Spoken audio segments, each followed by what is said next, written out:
बिस्मिल्लाहिर्रहमानिर्रहीम, अस्सलाम वालेकुम। शाम रमज़ान में आपको खुशामदीद कहते हैं। 22वां रमज़ान है जनाब। तेज़ी से रमज़ानुल मुबारक का महीना बिल्कुल 8 रोज़े रह गए हैं और अब तो भाई असल मसला तो ये होना है जी कि 29 की ईद होनी है कि 30 की ईद होनी है, तो चांद देखने का बड़ा मसला होगा। और दो जगह चांद देखा जाएगा। सदफ अब्दुल जब्बार, मैं आपके साथ अशफाक इसाक सत्ती। तो ये चांद देखने के तस्करे पे आपको अपना नाम कैसे याद आया? ये इत्तेफाक है, इसे हुस्न इत्तेफाक कहते हैं। उसने इत्तेफाक, चले बहुत बेहतर। लेकिन आपने देखा कैसे आपने वो कह रही है बात से बात निकलती है, तो उन्हें चांद से ख्याल आया। आप जब रोजे में चाय कॉफी नहीं पियेंगे तो थोड़ा सा जरा दिमाग पे असर होगा, लेजी हो जाता है। वैसे अब तक आदत नहीं हुई, अब ज्यादा फील हो रहा है, मतलब आज तो मुझे बहुत नींद आ रही है। अल्लाह रहम करे आगे के जो हमारे मामलात हैं। क्या बातें कर रहे हम अपने रोने हमें जगाना है लोगों को। वेकअप वेकअप जनाब। तो आप अपने फोन कॉल्स कर सकते हैं जहां मर्जी करें, लेकिन प्रोग्राम हमारा देखते रहें। तो पहले हम टॉप स्टोरीज शामिल करते हैं।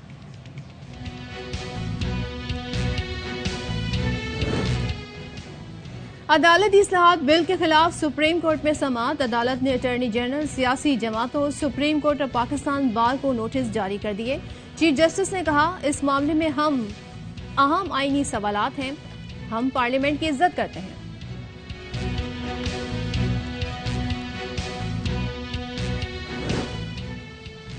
हुकूमत इत्तेहाद ने सुप्रीम कोर्ट का 8 रुकनी बेंच मुस्तरद कर दिया। बेंच को सुप्रीम कोर्ट की तकसीम का मुंह बोलता सबूत करार दे दिया।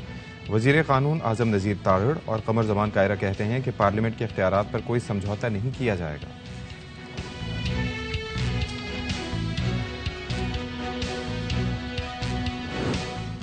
और अंदरूनी सिंध से गंदम कराची लाने पर पाबंदी। शहरी सिंध हुकूमत और फ्लावर मिल्स के तनाज़े की चक्की में पिस गए। गंदम की किल्लत के बायस 60% चक्कियां बंद हैं।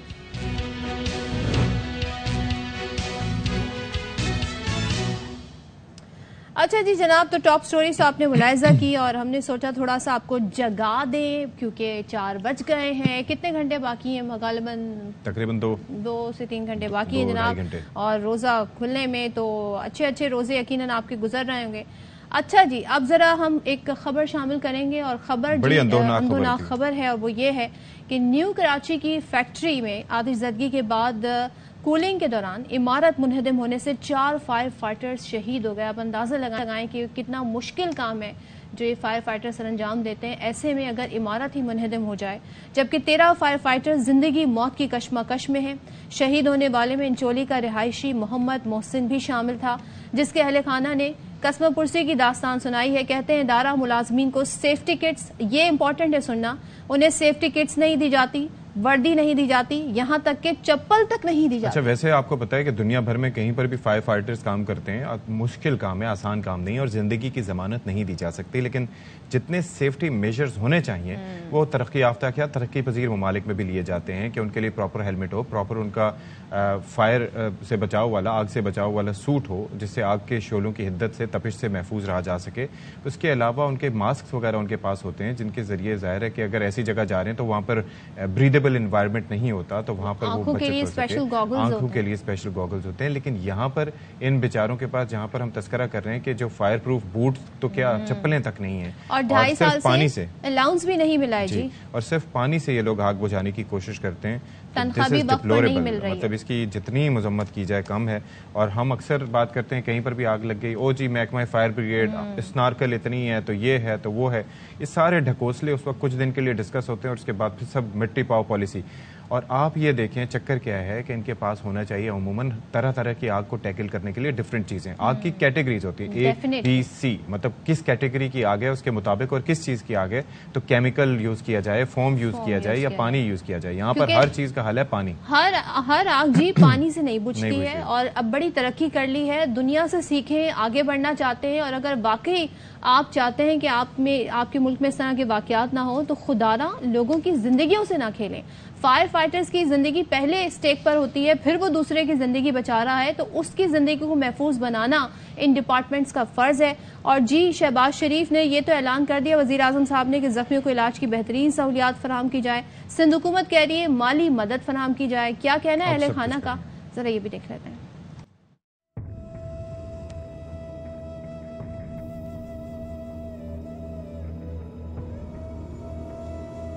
जब वापिस तो नहीं आएगा मेरा, तो अचानक मेरा बच्चा चला गया। कल आने वाला था बच्चा हमारा। हमने बोला बेटा रोजा अपनी माँ के साथ खोल लो। अम्मी नहीं, मैं खत्म तरावी में आऊंगा। उसने अपनी जिंदगी दे दी इस इदारे के पीछे, मगर उस इदारे ने उसको एक चप्पल तक नहीं दी, उसको एक हेलमेट तक नहीं दिया। वो शहीद हो गया,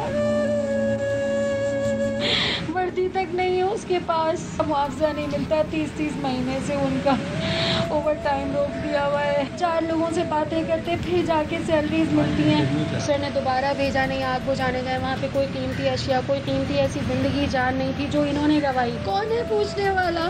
कौन आया सरकार की? कोई फोन, कोई भी नहीं आया। क्या अहदेदारान को पता नहीं है?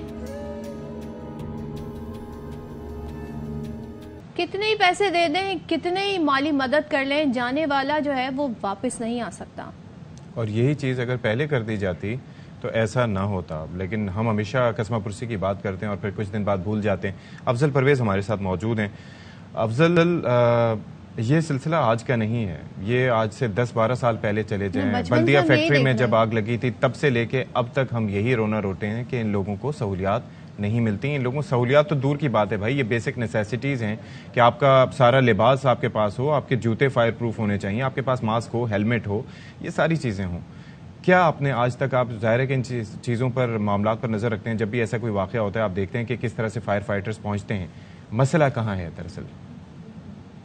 जी बिल्कुल सजफ और अशफाक, देखा जाए तो ये बहुत अफसोसनाक वाकया है। काम देखा जाए तो इदारों की जानिब से जिस तरह से जान की बाजी लगाते हुए, जान हथेली पर रखते हुए फायर फाइटर जो है आग बुझाने का काम करते हैं, महकमे केएमसी की जानिब से उनकी कदर नहीं की जाती। गुज़श्ता कई माह से इनको माली बुहरान का शिकार ये इदारा, इनको इंतहाई अफसोसनाक के साथ कहना पड़ता है कि इनको अनाउंस नहीं मिलता, हेल्थ अनाउंस नहीं दिया जाता है, इनकी वर्दियां भी इनको फराहम नहीं की जाती हैं। अगर देखा जाए तो गुज़श्ता 7 सालों में दावे किए गए कि इनको हेल्थ अनाउंस दिया जाएगा, इंश्योरेंस की, लाइफ इंश्योरेंस किया जाएगा, लेकिन ये मुताल्लिका इदारों के सरबराहान के सिर्फ दावों तक ही महदूद रहता है। महकमा फायर ब्रिगेड इस वक्त जो है इंतहाई माली बुहरान का शिकार है। तो ये बताएं अफजल कि तनख्वाहें कब से नहीं मिली हैं और क्या लेट तनख्वाह आने का यहाँ पे एक रूटीन है और अलाउंस भी नहीं मिले, जरा इस बारे में बताइएगा। जी बिल्कुल, देखिए तनख्वाहें तो कुछ 2 माह से इस वक्त जो है केएमसी में नहीं मिल रही महकमा फायर ब्रिगेड को। उसके साथ साथ दीगर जो अनाउंस होते हैं वो अनाउंस के जो दिए जाने का ऐलान किया जाता है लेकिन फराहम नहीं किया जाता। गुज़श्ता 1 साल से 5 मरतबा महकमा फायर ब्रिगेड के अमले ने एहतजाजी मुजाहरा भी किया, उनको यकीन दहानी कराई गई एडमिनिस्ट्रेटर की जानिब से, गुज़श्ता मेयर की जानिब से भी, कि उनको जो हेल्थ अनाउंस होता है वो फराहम किया जाएगा, इंश्योरेंस फराहम किया जाएगा, लेकिन वो फराहम नहीं किया गया। जो चीफ फायर अफसर है वो भी मजबूर नजर आते हैं। फायर फाइटर जो इस वक्त अहम किरदार अदा करते हैं, आग बुझाते हुए उसकी जान हथेली पर रखते हैं, उन तमाम तर खतरात से खेलते हुए ये तमाम तर सूरत से सामना करते हुए। लेकिन अफजल, मुझे एक चीज बस मुख्तसरन बताइएगा भाई, मसाइल बहुत हैं, जाहिर है कि हम देख रहे हैं, उनका अहाता भी नहीं किया जा सकता। ये अभी कुछ अरसा पहले कहा जा रहा था कि 1122 से भी इसको लिंक कर दिया जाएगा फायर ब्रिगेड के महकमे को। अच्छा, बजट जो है वो लास्ट जो फाइनेंशियल ईयर था उसका था, जो भी कंटिन्यू चल रहा होगा, वो 32 अरब रुपए का था। क्या उसमें से पता चल सकता है कि ये महकमा फायर के लिए, फायर डिपार्टमेंट के लिए कितना एलोकेट किया जाता है? जी बिल्कुल, अगर देखा जाए तो महकमा फायर ब्रिगेड का जो है 25 करोड़ का बजट है, जो जिसमें तनख्वाहें भी हैं।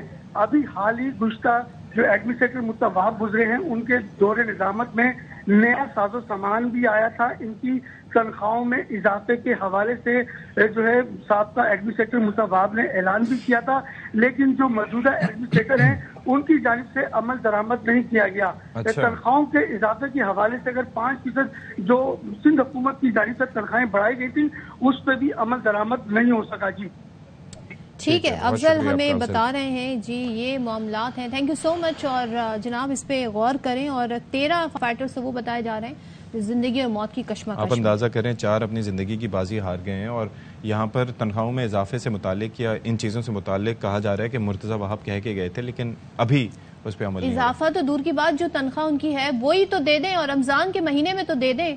और क्या कह सकते हैं। आगे बढ़ते हैं जी और खबर शामिल करते हैं। सिक्योरिटी फोर्सेस का दहशतगर्दी के खिलाफ इंटेलिजेंट बेस्ड ऑपरेशन ISPR की जानिब से मजीद इस हवाले से क्या बताया गया, इस पर बात करेंगे लईक रहमान से।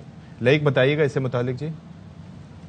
जी शाक सिक्योरिटी फोर्सेस को इतलात मिली थी कि बलूचिस्तान का इलाका है बिलखसूस जो खुशाब तुरबत रोड के इर्द गिर्द IED लगाने के जो वाकयात थे, इसके अलावा सिक्योरिटी फोर्सेस पर हमलों और शहरियों को निशाना बनाने के मुख्तलिफ वाकयात की रोशनी में इतलात मिली थी। सिक्योरिटी फोर्सेस ने इतलात की रोशनी में गश्तौर के इलाके में इंटेलिजेंस बेस्ड ऑपरेशन किया और वहां पर हेलीकॉप्टर के जरिए अपनी टीमें भेजी। इस दौरान होने वाले फायरिंग के शदीद तबादले में 3 दहशतगर्द मारे गए। उनके कब्जे से मुख्तलिफ नौइयत के हथियार और गोलियां भी बरामद की गई हैं। सिक्योरिटी फोर्सेज ने इस कामयाब ऑपरेशन के बाद इस अज़्म का एक बार फिर इआदा किया है कि कौम के साथ मिलकर बलूचिस्तान के अमन इस्तेहकाम और तरक्की को सबूताज करने की हर कोशिश को नाकाम बना दिया जाएगा। ठीक है, बहुत शुक्रिया आपका लईक रहमान, आपने हमें तफसीलात से आगाह किया। अच्छा जी, अब जनाब ईदी पर नए नोट नहीं मिल रहे। ओहो, ये तो बड़ा मसला है।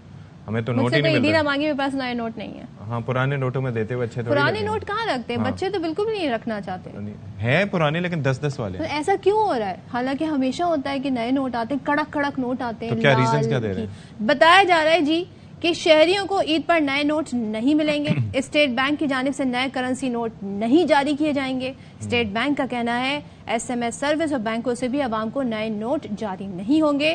कोविड-19 के बाद स्टेट बैंक ने नए नोटों का इजरा रोक दिया था। ओहो, अंजुम अब्दुल वहाब हमारे साथ मौजूद हैं। बताइएगा जी, ये क्या चक्कर है? अब कोविड के बाद तो नए नोट जारी होने नोटों पे तो चले वो शायद बच्चे राजी हो जाए, किसी पे पान की भी, किसी पे रंग बिरंगी नारे लिखे होते हैं, वो तो वैसे कोई नहीं लेगा। ये हाल तो हमारे पुराने नोटों का, आवाम का ये हाल है। तो अब स्टेट बैंक ने भी एक बुरी खबर सुना दी है कि जी इस पर नए नोट नहीं मिलेंगे। वजूहत तो उन्होंने नहीं बताई है, लेकिन कोविड-19 के बाद स्टेट बैंक ने नए नोटों का इजरा रोक दिया था। और इस साल भी उनका यही सिलसिला है कि 2023 में भी स्टेट बैंक पहले SMS सर्विस के जरिए लोगों को कहता था कि जी आप SMS पर अपना रजिस्ट्रेशन करा लें, मुख्तलिफ जो बैंक को होता था वहां से जाकर उनको नोट भेजा। तिब्बी लिहाज से इसका फायदा क्या है कि पुराने नोटों पे जो जरासीम है उससे हमारी इम्यूनिटी बढ़ेगी? लगता यही है कि वो जो पुराने नोट है वो नहीं चाह रहे कि नए नोटों पे वो मुंतकिल हो जाए तो लोग महफूज रहें। अच्छा। अब इन्होंने ये किया है कि बैंकों को तो नए नोट दे रहे हैं वैसे। अच्छा। कि जो इन दिनों में जो नए नोट बैंकों की जो जरूरत होती है वो नए नोटों की सूरत में दे रहे हैं। तो वहाँ जिसकी किस्मत लड़ गई या जिसकी सिफारिश लग गई उसको तो मिल जाएंगे, ताल्लुकात पे उसको मिल जाएंगे। तो अपने बारिश का हर जगह अमल दखल, अपने बैंकों वालों से राब्ता करें तो बहरहाल फायदा हो सकता है। तो बहुत शुक्रिया आपका अंजुम अब्दुल वहाब। और जिन्होंने फायदा नहीं उठाना वो कह देंगे जी मेरे पास 10-10 वाले ही नोट हैं जो नए हैं। मतलब हम जो चाइना और कहाँ देख रहे थे अशफाक, वो तो ये भी बता रहे थे करेंसी को सैनिटाइज कैसे किया जाए। अरे यार भाई, वो चक्कर पता है क्या है? लेकिन हमें तो पुराने नोट मिलेंगे। नहीं, दुनिया भर में जो करेंसी है ना वो है भी थोड़ा सा प्लास्टिक, मतलब ये कि सेमी प्लास्टिक करेंसी है, यानी कि उसको अगर आप धो भी लेंगे तो उसके ऊपर उसके ज़ात पे असर नहीं पड़ता। लेकिन पाकिस्तान में अभी हम थोड़ा करेंसी को धो न लीजिएगा खुदारा, अगर उसमें पान की पी के आप कह दिएगा चलो गुजारा कर लो, आप उससे हाथ धो बैठेंगे। चले जी। अच्छा जी, अब जरा हम आते हैं अहम उमूर पर, और वो है अदालत से मुतालिक जो अदालती इस्लाहात बिल हुकूमत लेकर आई उसके खिलाफ दरखास्तें लगी हुई थी। आज जी सुप्रीम कोर्ट में दरखास्तों पर सुप्रीम कोर्ट के 8 रुकनी बेंच ने समाअत की। चीफ जस्टिस उमरता बंदियाल ने कहा कि पार्लियामेंट की इज्जत करते हैं, इस मामले में अहम आईनी सवालात हैं और जायजा लेना है कि आइन की खिलाफ वर्जी तो नहीं हुई। मुमकिन है दरखास्त पर अदालती मामूल मुकर्रर करें। दरखास्त गुजार राजा आमिर के वकील इम्तियाज सिद्दीकी ने दलाइल दिए और कहा कि बिल की मंजूरी से पहले मराहिल का जायजा लेना जरूरी है, जबकि सुप्रीम कोर्ट के रूल्स में पार्लियामेंट तरमीम नहीं कर सकती। बिल पेश करना, तौसीक करना, मंजूरी गैर आईनी है। सुप्रीम कोर्ट बिल को कलअदम करार दे दे। वकील ने दलाइल में मजीद कहा कि सुप्रीम कोर्ट रियासत के हर इदारे के इकदाम का जायजा ले सकती है। कासिम सूरी केस का उन्होंने हवाला दिया जी कि सुप्रीम कोर्ट करार दे चुकी है कि पार्लियामेंट के इकदाम का भी जायजा लिया जा सकता है। वफाकी हुकूमत और इलेक्शन कमीशन इंतखाबात कराने पर आमादा नहीं। अदालत और जजों पर जाती तनकीद की गई। सुप्रीम कोर्ट ने समाअत मुलतवी करते हुए अटॉर्नी जनरल, सियासी जमातों, पाकिस्तान बार काउंसिल और सुप्रीम कोर्ट बार को नोटिस जारी कर दिए। अच्छा, हुकूमती इत्तेहाद ने अब सुप्रीम कोर्ट के 8 रुकनी बेंच की तश्कील को मुस्तरद कर दिया है। यानी कि ये जो बेंच चीफ जस्टिस साहब ने अपनी सरबराही में कायम किया था और उसके अंदर जज साहिबान जो मुअज़्ज़ज़ शामिल थे, तो उसके अंदर उनकी जानिब से ये मुस्तरद कर दिया गया। और इस्लामाबाद में प्रेस कॉन्फ्रेंस करते हुए वज़ीर क़ानून ने कहा कि 2 नहीं 1 सुप्रीम कोर्ट चाहिए और इदारे अपनी हद में रहें, हुकूमत को अपनी रिट मनवाना आती है। उजलत में ये मुकदमा किया गया और सारी जो सूरत हाल है हम समझते हैं ये बहुत अलार्मिंग है। सिलेक्टिव बेंच बना के उसके सामने लगाना जिसमें कि सीनियरिटी के तमाम असूलों को नजरअंदाज कर दिया गया है। 2 सीनियर मोस्ट जज साहबान जो हैं प्यूनी जज और उनसे नेक्स्ट जो है सीनियरिटी में वो नहीं है। हम अपने राइट्स को जानते हैं और अपने हकूक का तहफ़्फ़ुज़ करना भी जानते हैं। 1 सुप्रीम कोर्ट चाहिए, हम 2 सुप्रीम कोर्ट्स की बातें नहीं करते। हम ये तवक्को रखते हैं कि आज ये बेंच तहलील कर दिया जाएगा।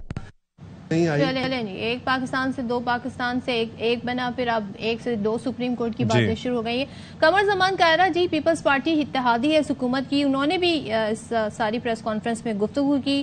कहते हैं जनाब के बेंच तश्कील के तरीक़ाकार को उन्होंने गलत करार दिया और कहा कि चीफ जस्टिस कानून के मुताबिक बेंच बनाएं। क्या आप पार्लियामेंट के इख्तियारात को रोकना चाहते हैं? लेकिन हम कबूल नहीं करेंगे जो भी अजाब गिरे, मगर इख्तियारात पर समझौता नहीं होगा। बेंच बना के एक तो पार्लिमान को उसके इख्तियारात को रोकने की ये जो सही हो रही है ये बिल्कुल काबिल कबूल नहीं है कि उसके ऊपर जो भी हमारे ऊपर अजाब गिरे इसके ऊपर कंप्रोमाइज नहीं कर सकते। इदारों का तसादम इस मुल्क को पहले ही हालात खराब है, इसको बड़े खौफनाक तरफ लिया जा रहा है। आज भी कानून नहीं बना, हमने आज तक ये तो नहीं कहा कि चीफ जस्टिस साहब को ये बेंच नहीं बनाना चाहिए। आज भी हम कह रहे हैं कि बेंच बनाने का तरीकाकार ठीक नहीं है, उसको दुरुस्त कर ले, उसमें अंदर बैलेंस करे। हमने चीफ जस्टिस के इख्तियार को आज भी चैलेंज नहीं किया। अच्छा, जहां पर हुकूमत की जानिब से तनकीद की जा रही है तो वहां पर फवाद चौधरी सुप्रीम कोर्ट की हिमायत में सामने आए। वो कहते हैं कि सुप्रीम कोर्ट का फैसला आइन के तहत हतमी है और सुप्रीम कोर्ट के फैसले को मानने से हुकूमत इनकार नहीं कर सकती। अदालती निज़ाम को मजाक बना दिया गया है।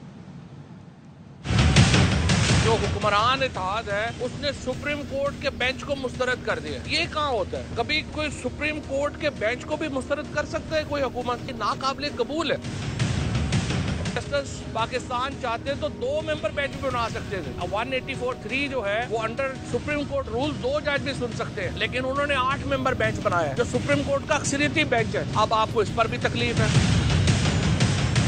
आपने एक बिल पास किया जिसका मकसद चीफ जस्टिस को निशाना बनाना है। नून लीग की पुरानी गुंडागर्दी है। नवाज शरीफ ने पहले हमला कराया सुप्रीम कोर्ट के ऊपर, अब शहबाज शरीफ ये जिम्मेदारी अदा करना चाह रहा है और मरियम नवाज ये जिम्मेदारी अदा करना चाह रही है। अगर ऐसा कुछ हुआ पूरा पाकिस्तान सड़क पे होगा। अजहर सदीक जैसे जो वकील है आज के केस में, उनके घर पे हमला रात को आपने करवाया, ये नाकाबिले कबूल है। पूरा इस वक्त जो पाकिस्तान में वकला बरादरी है वो सुप्रीम कोर्ट के पीछे। जरदारी साहब की तकरीर का ना सर था ना पैर था। मुज़ाकरात करने के लिए हम पहले ही कह चुके हमारे साथ बैठे इलेक्शन के फ्रेमवर्क पे बात करें, लेकिन जाहिर है कि इसके लिए इन्विटेशन जो है वो प्राइम मिनिस्टर ने देना है और हम अपना वफद बना देंगे, वो जाके बात करने के लिए हम तैयार। अच्छा जी, अब असल मुद्दे पर आते हैं, क्योंकि ये जो मामला था ये इस मुद्दे के नतीजे में सामने आया और असल मुद्दा ये है कि इलेक्शन कराने हैं, इंतखाबात के लिए जो फंड्स का इजरा होना है। उस हवाले से आपको बताएं कि कौमी असम्बली और सेनेट की खजाना की कायमा कमेटियों ने इलेक्शन कमीशन को फंड्स देने का बिल मुत्तफ़िक़ा तौर पर मुस्तरद कर दिया और पंजाब और खैबर पख्तूनख्वा की ये 2 असम्बलियां हैं जहां पे इंतखाबात के लिए इजाफी फंड्स की फरहमी का बिल मुस्तरद किया गया है।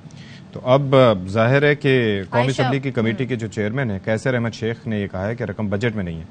अब वजीर मुमलिकत बराए खजाना ये बताती हैं कि रवां साल के बजट में इलेक्शन कमीशन के लिए 5 अरब रुपए रखे गए थे, लेकिन अब सुप्रीम कोर्ट ने 21 अरब रुपए देने का कहा है और कौमी मईशत जो है वो शदीद दबाव का शिकार है। इस वक्त तो मुल्क अंडर स्ट्रेस है। इम्पॉर्टेंट पॉइंट ये है कि इस वक्त हमको अपना घर खुद ठीक करना है अगर हमें एक्सटर्नल फाइनेंसेस लेने। ये IMF का प्रोग्राम मुल्क के लिए बहुत इम्पॉर्टेंट है। जो भी कर रहे हैं आपको पता है कर्जों के बोझ तले कर रहे हैं। अब हम किसी भी चीज़ के लिए एडिशनल बोरोइंग करेंगे, ये मुल्क के लिए अच्छा नहीं है।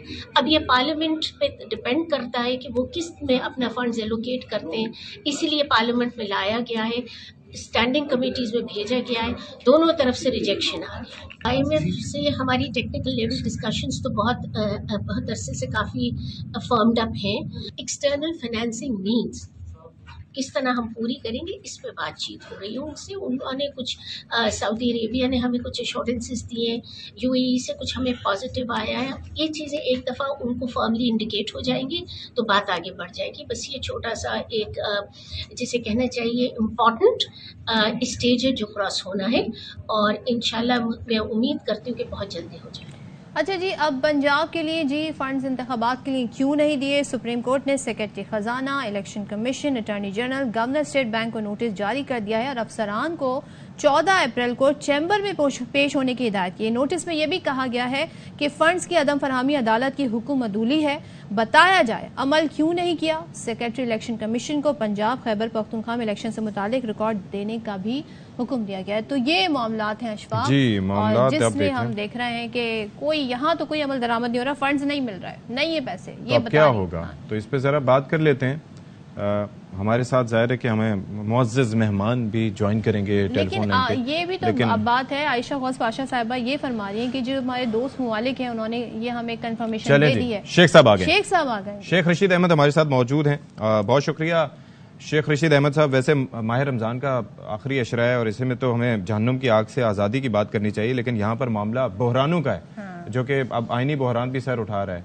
ये क्या दिखाई क्या दे रहा है शेख साहब आपको ईद के आसपास? हर जगह ही इंतशार, खलफशार, जोडो कराटे और लड़ाई झगड़ा और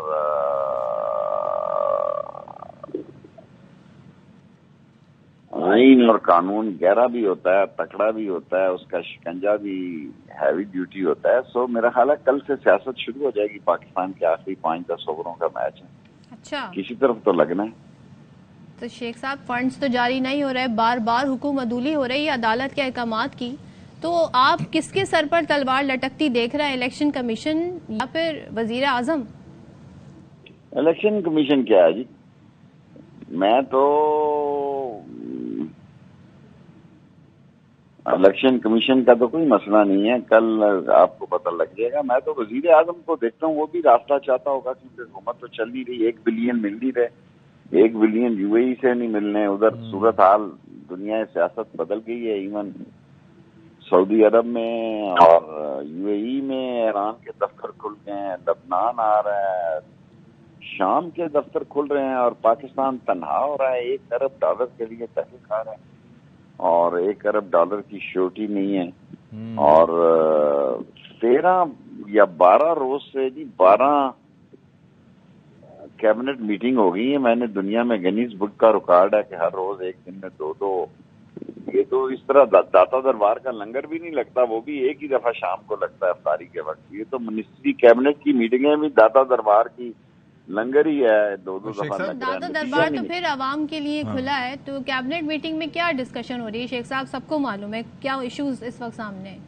देखें जी, इश्यू तो ये है कि जान बच जाए, इलेक्शन ना हो, आवाम में न जाना पड़े। आवाम में जाने के काबिल नहीं है और आवाम में न जाने से टलने के लिए हर काम करने के लिए तैयार हैं। इनके पास पैसों की भी कमी नहीं है, सिक्योरिटी की भी कमी नहीं है, किसी चीज की कमी नहीं है। फैसला इनको पता है कि हमारी कब्र सियासी खुदेगी। अच्छा, ये इसमें कोई बंदा ऐसा नहीं है जिसको ये नहीं पता कि फैसला हमारी सियासी मौत है। और कोई नवाज शरीफ लंदन तो शेख साहब एक चीज मुझे ये बताएं कि ये तो चले से पाकिस्तान नहीं आएगा, ऐसी बकवास कर रहे हैं सर। वो उम्रे पे तो चले गए, अब आ जाएंगे उम्रा करके? नहीं शेख साहब, नहीं आएंगे जी, नहीं आएंगे, वो लंदन ही वापस जाएंगे। आगे क्लच प्लेटें शायद काम न करें। अच्छा, मैं ये अर्ज कर रहा था शेख साहब कि ये जो जिस तरीके से अदालत में बेंच की तश्कील हुई और उसके ऊपर बात की जा रही है, हुकूमत कह रही है कि 8 मुअज़्ज़ज़ वही जज साहिबान हैं जिनके बारे में हम बात करते थे और दूसरे जज साहिबान को मौका नहीं दिया जाता जो सीनियर जज हैं। आपका इस बारे में नुक्ता नज़र क्या है? जिन 8 जजेस को निकालने में हमें रात 12 बजे यही जजेस शामिल थे, हमें तो कबूल है जी। जज होता है। और उमर बत्याल जो है, मैंने तो FK बंदयाल हमारे कमिश्नर हैं रावलपिंडी के, और ये सारी यूनिवर्सिटियां और कॉलेज, उन्होंने हमें 60 स्कूल और कॉलेज बनाए हमने उनके दौर में। पाकिस्तान में सारे MNA के मिला के इतने नहीं बनाए जितने सिर्फ मेरे हल्के में बनाए उनके वालिद ने। बड़ी मशहूर मारूफ फैमिली है सर। सो आप ये समझ लें कि कितना लंबा कर लेंगे जी? 2 महीने ले जाएंगे, क्या कर लेंगे? अल्टीमेटली किसी हादसे से दो चार ना हो जाएं, सब जगह नफाक पड़ चुका है। किसी अदारे का नाम न भी लें तो वहां भी नफाक पड़ा हुआ है। किसी के पास रोशनी नहीं है, टनल की उस तरफ कोई रोशनी दिखाई नहीं दे रही। हर जगह अंधेरा है, माशी अंधेरा है, सियासी अंधेरा है, समाजी अंधेरा है, इक्तसादी अंधेरा है, इंतखाबी अंधेरा है, इंटरनेशनल हर तरफ अंधेरा ही अंधेरा है। अल्लाह ताला रहम हर फरमाए। तरफ अंधेरा ही अंधेरा है। अल्लाह रहम फरमाए। ठीक है, बहुत शुक्रिया आपका। Thank you so much Sheikh साहब। एक ब्रेक लेते हैं।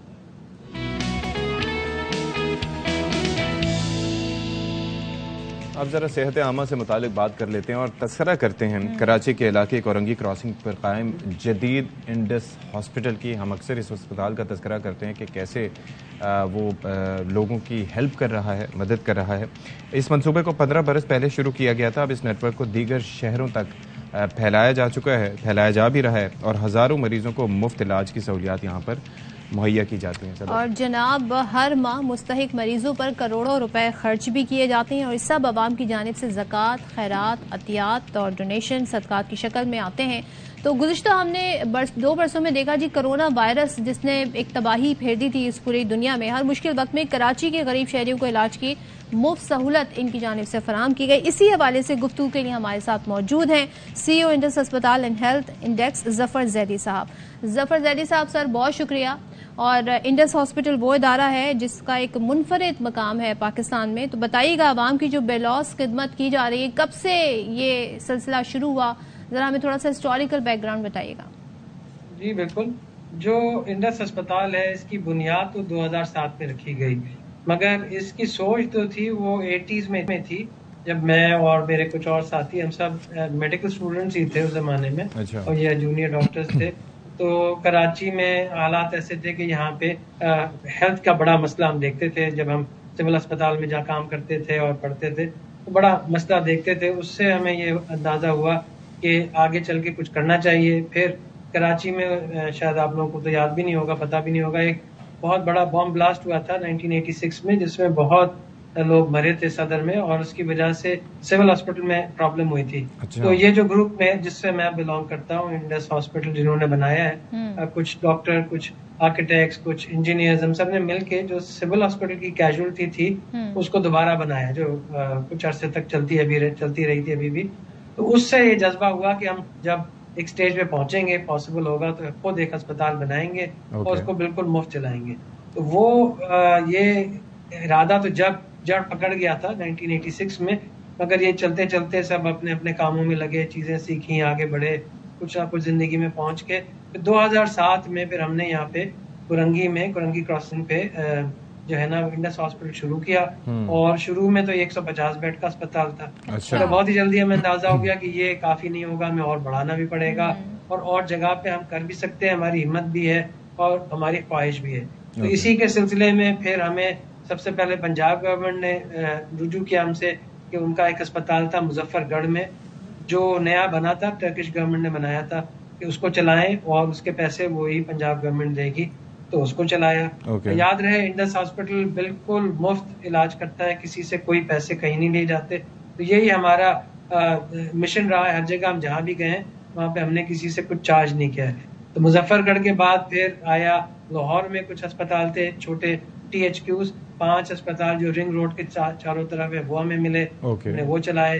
फिर मुल्तान में Multan institute of kidney diseases आया, उसको चलाया, वो भी ये सब चल रहे हैं अभी भी अल्हम्दुलिल्लाह। फिर सिंध गवर्नमेंट ने हमें बदीन का अस्पताल दिया, बदीन का सिविल हॉस्पिटल, उसको हमने चलाना शुरू किया।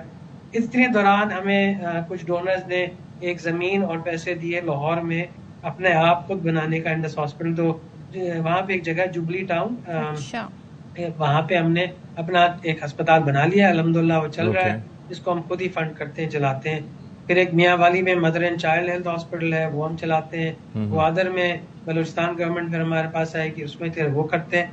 और इसी तरह बहुत सारे प्राइमरी केयर सेंटर्स को 30-35 पाकिस्तान भर में है। बहुत सारे पब्लिक हेल्थ के प्रोग्राम जैसे मलेरिया, TB, इनको भी हम देखते हैं, ब्लड सेंटर्स, रिहब। तो एक पूरा हेल्थ का एक नेटवर्क है।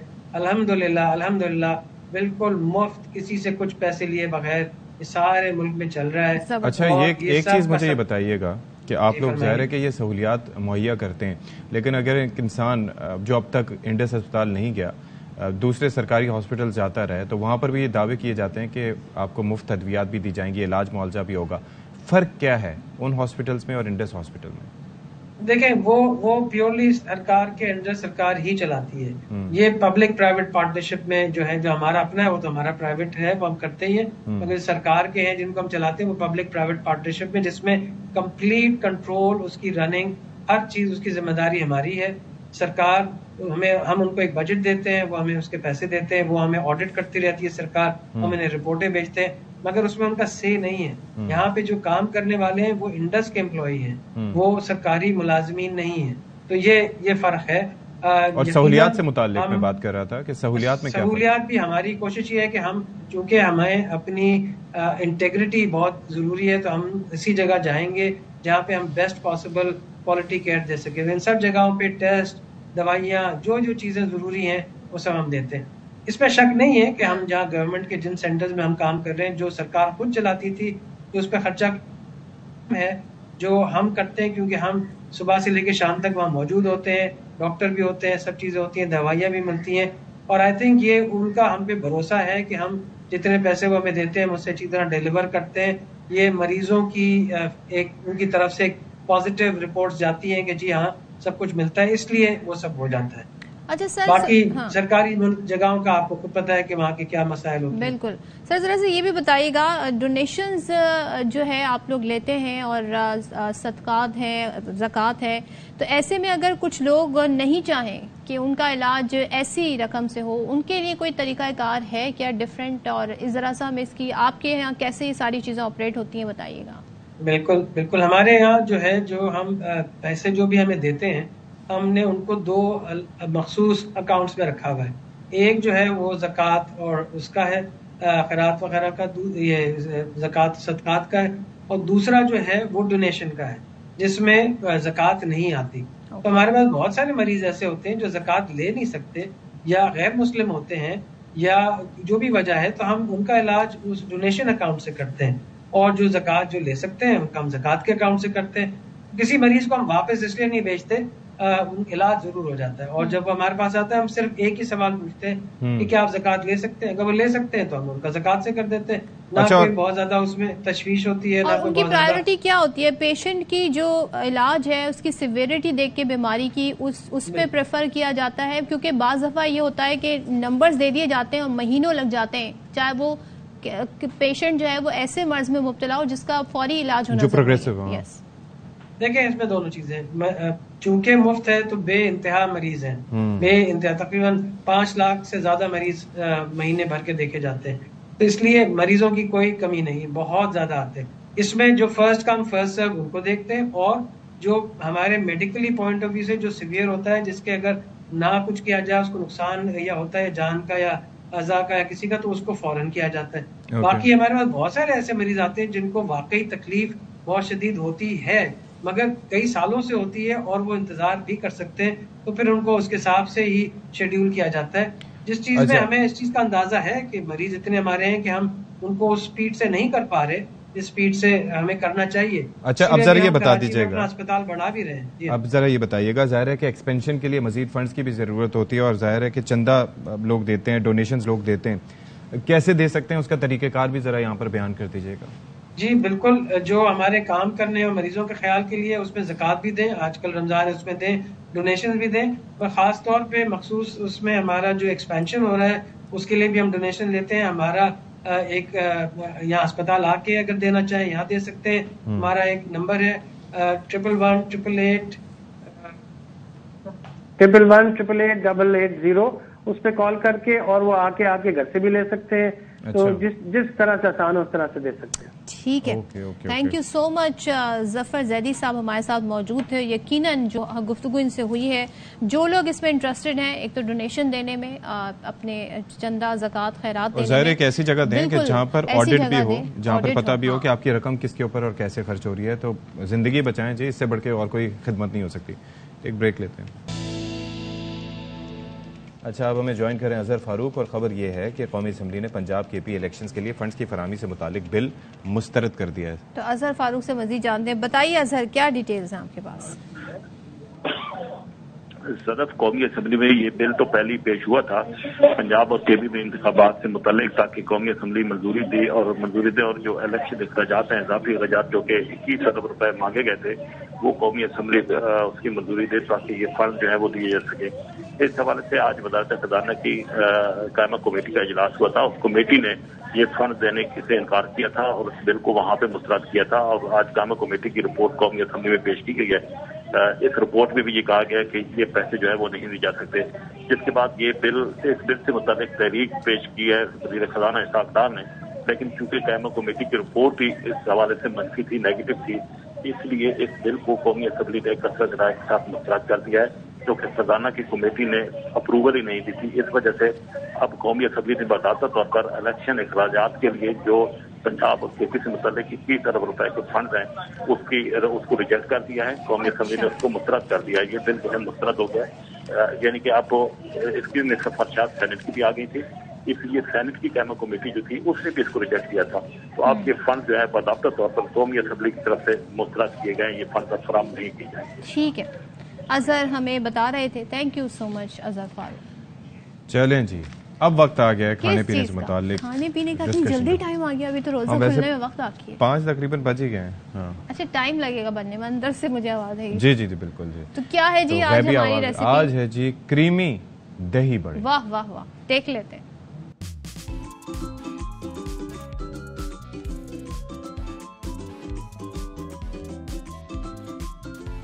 आज की हमारी रेसिपी है क्रीमी दही बड़े।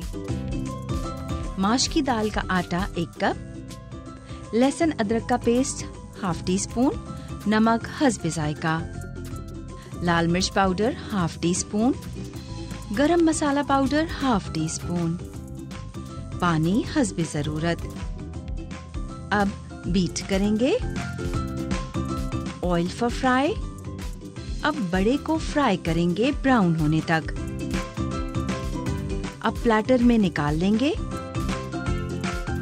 और बड़े को नीम गर्म पानी में डाल देंगे। दही ½ किलो, जीरा ½ टी स्पून, नमक हस्बे जायका, sugar powder 3 tablespoon, fresh cream 1 cup. अब बीट करेंगे। अब बड़े को पानी से निकालकर डिश में डालेंगे। अब बड़े के ऊपर तैयार शुदा दही को डालेंगे। चाट मसाला डालेंगे। लीजिए, हो गए हमारे क्रीमी दही बड़े तैयार।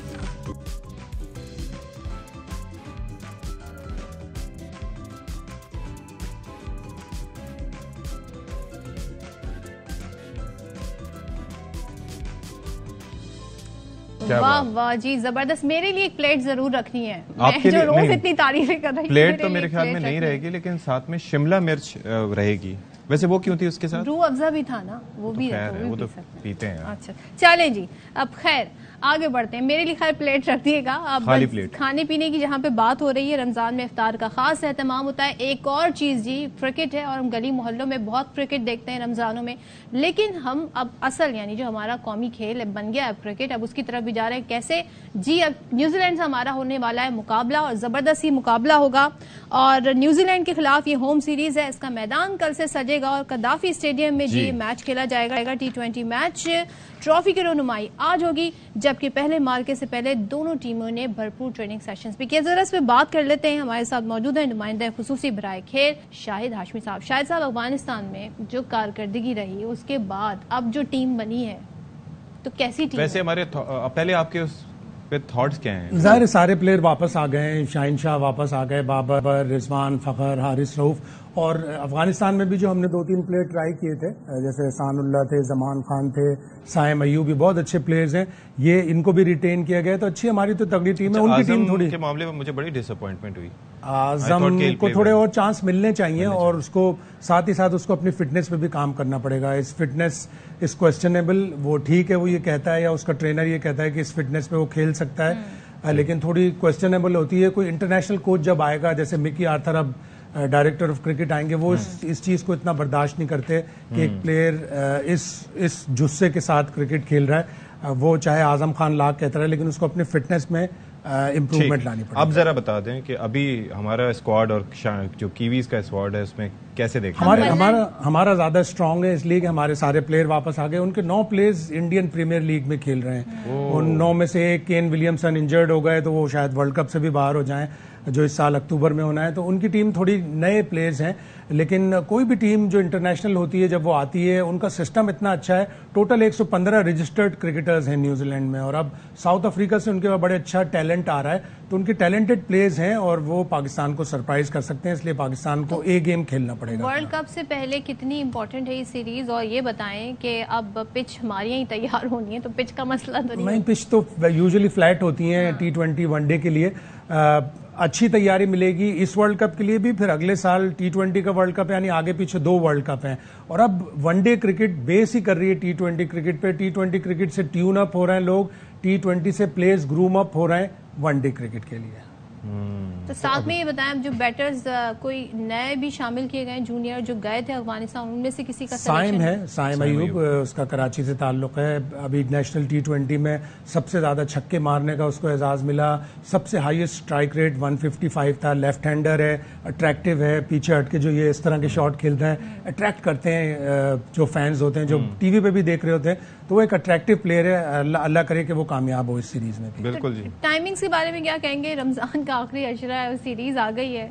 हाँ, इंटरनेशनल क्रिकेट में अब इतना कैलेंडर इतना स्क्वीज्ड हुआ है कि लोगों को टीमों के लिए अब टाइम नहीं मिलता। ऊपर से लीग्स हो रही हैं साल में, अभी साल का 4था महीना है, 4 लीग्स ऑलरेडी हो चुकी हैं। तो उसमें इंटरनेशनल क्रिकेट को इतना कम टाइम मिल रहा है कि आपको कहीं ना कहीं उसको अकोमोडेट करना है। 9 बजे मैच शुरू होगा, इफ्तार के बाद लड़के हमारे अच्छे हैं, रोजा भी रखते हैं, और इफ्तार कम करेंगे, इफ्तार के बाद खेलने आएंगे तो धुआंधार बैटिंग करेंगे। ये मशवरा है जी शायद साहब का, जरा कम इफ्तार करके खेलेगा ताकि धुआंधार खेल सके। Thank you so much. एक ब्रेक लेते हैं।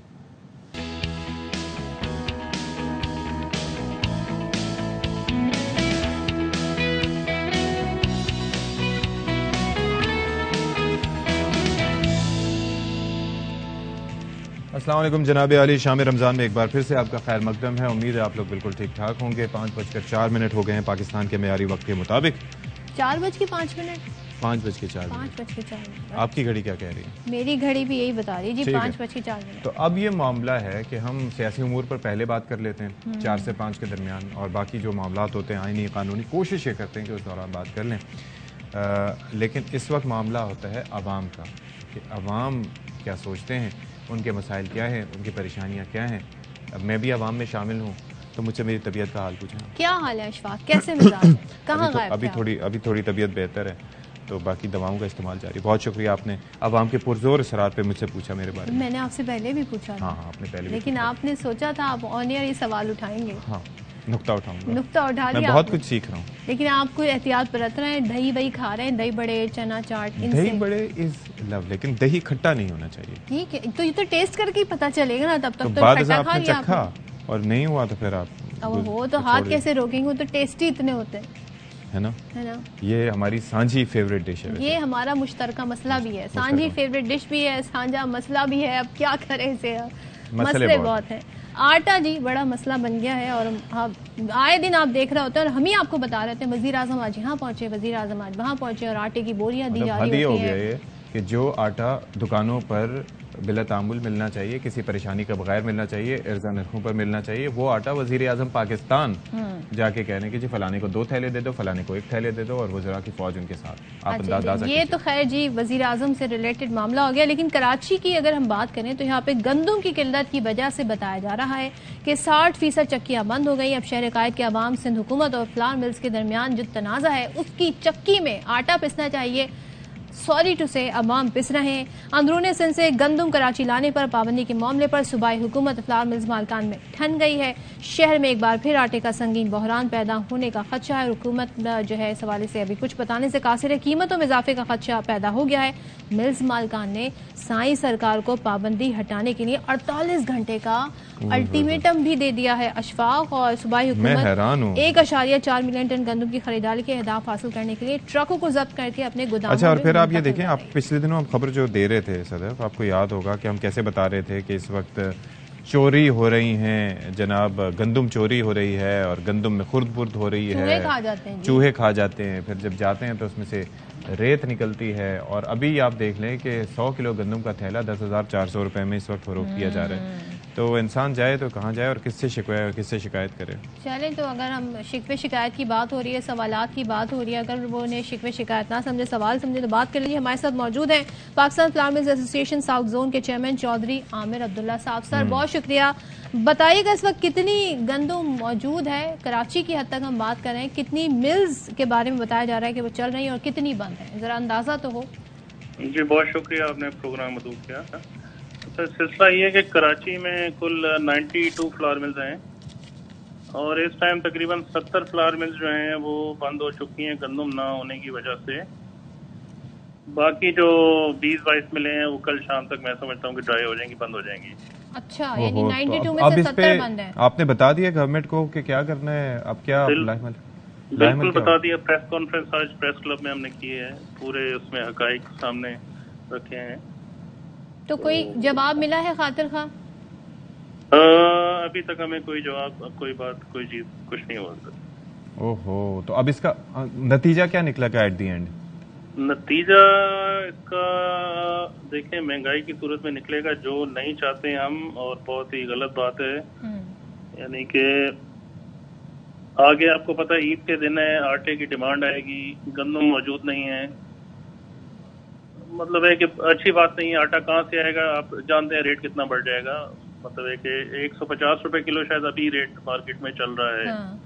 ना होने की सूरत में कहीं भी आटा पड़ा होगा तो वो अपने मनमानी कीमतों पे सेल करेंगे, जो एक बहुत गलत बात होगी। तो ये जरा बता दें आमिर साहब कि जो हुकूमत ने, सिंध हुकूमत ने जो पाबंदी लगाई हुई है, जो ट्रक हैं, जो गंदम की आज़ादाना नकलो हमल की इजाज़त है, उस पर पाबंदी है, वजह इसकी यही है जी कि जो ये इस वक्त एक कमी हुई भी है, किल्लत हुई भी, उसको किसी तरीके से केटर किया जाए। क्यों ये पाबंदी लगाई हुई है? जी कोई किल्लत नहीं है, कोई गंदम की किल्लत नहीं है हमारे पास।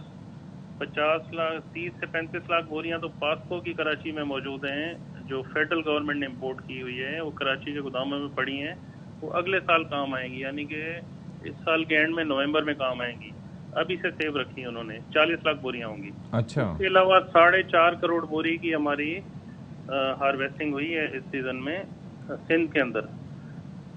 4.5 करोड़ बोरी जो पूरे सफिशिएंट है हमारे पूरे साल के लिए। लेकिन गवर्नमेंट ने 1 करोड़ 40 लाख बोरी खरीदनी है, उसके लिए इतना बड़ा तमाशा क्रिएट किया हुआ है कि पहले वो गंदम खरीदेगी, उसके बाद दूसरे स्टेक होल्डर गंदम खरीदेंगे, जो कि गलत बात है। हमेशा इस तरह होता है कि गवर्नमेंट भी गंदम खरीद रही होती है, हम भी उसके शाना बशाना खरीद रहे होते हैं अपनी रिक्वायरमेंट के हिसाब से। लेकिन इस बार ऐसा किया क्यों गया है? जाहिर है कि किसी ने तो कोई मशवरा दिया होगा, उसके पीछे कोई लॉजिक। ये मशवरे पिछले सालों में भी हुए थे, उसमें कुछ कम था। इस साल तो बहुत बढ़ के इन्होंने कर लिया।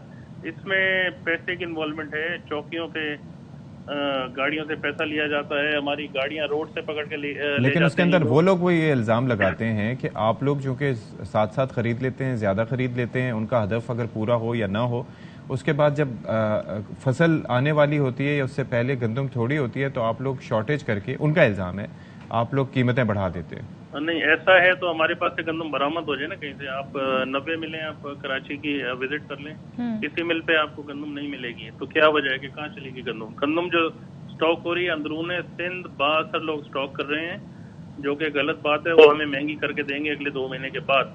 हालांकि गंदम वहाँ स्टॉक होनी चाहिए कि जहाँ पे 72 पे हुकूमत का क्या कोई जोर नहीं है? जोर है, हुकूमत 72 लोगों की है ना जी। हम तो कारोबारी शरीफ लोग हैं, हमारा तो कोई जोर ही नहीं है। ये सारा मतलब जोरावर लोगों का काम है और वही हो रहा है। अच्छा सर, ये बता दें, हुकूमत 48 घंटे में पाबंदी नहीं हटाती तो फिर आइंदा का लाहेअमल क्या है इस आजादाना? लाहेअमल की जहाँ तक बात करूंगा, हमारी मिले तो वैसे ही बंद है। मैं एक नाम दे दूंगा कि मैं स्ट्राइक पे जा रहा हूँ, तो मैं तो स्ट्राइक पे जा चुका हूँ, मेरी मिले तो वैसे ही खाली पड़ी हुई हैं। मैं समझे स्ट्राइक पे ही हूँ 3 दिन से 4 दिन से, हमारी मिले स्ट्राइक पे ही समझे आप, क्योंकि गंदम तो है नहीं हमारे पास, ना कराची वो आने दे रहे हैं, तो आप स्ट्राइक पे हम बैठे हुए हैं।